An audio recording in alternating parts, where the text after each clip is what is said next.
Imagine coming for a prayer meeting and Jesus walks into the door and singles one of us out and say, brother, the devil wants to kill you. What would you do? This is Jesus talking to you. In all honesty, you would have looked at Jesus and say, don't you know what to do? Why are you telling me? If Jesus is telling me the devil wants to kill me, for what? So that what will I do? He is the one that is supposed to do something. What should I have done? Is it not to call out to Jesus and tell him, save me, oh, save me, oh. But Jesus came to Peter and said to Peter, Satan sought to sift you as a wheat. The devil wants to destroy your life. But Jesus said, I prayed for you. And he made an attempt to give us insight into the content of the prayer. And the content of the prayer was not power must change hands kind of prayer. It was not. Jesus should have organized a night vigil for Peter. Do you understand what I'm saying?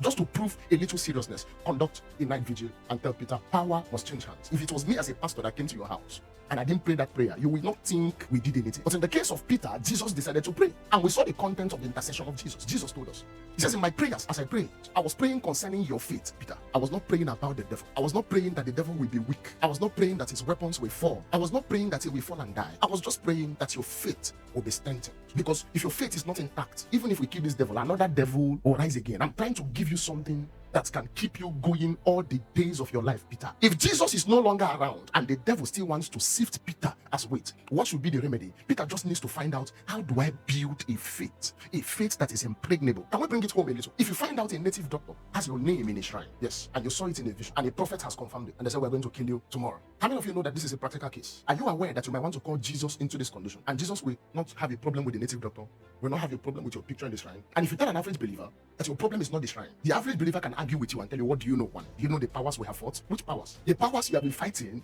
are powers that you took advantage of faith to fight. So the more you build your faith, the more you live in victory. An average believer does not want to hear this sermon I'm preaching now. They want us to gather at night and hold hands together and say, Jesus, you must kill them. Meanwhile, a practical case of Satan himself, not a demon, Satan, attempting to deal with a prime servant of Jesus. The recommendation that Jesus gave was that his faith does not fail.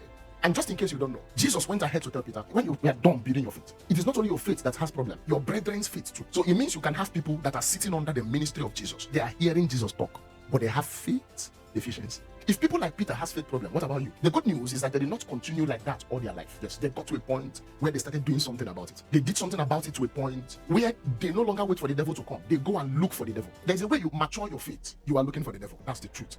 It means there is a consciousness of God sufficiently furnished in your soul, such that the threats of darkness mean nothing in the face of that consciousness.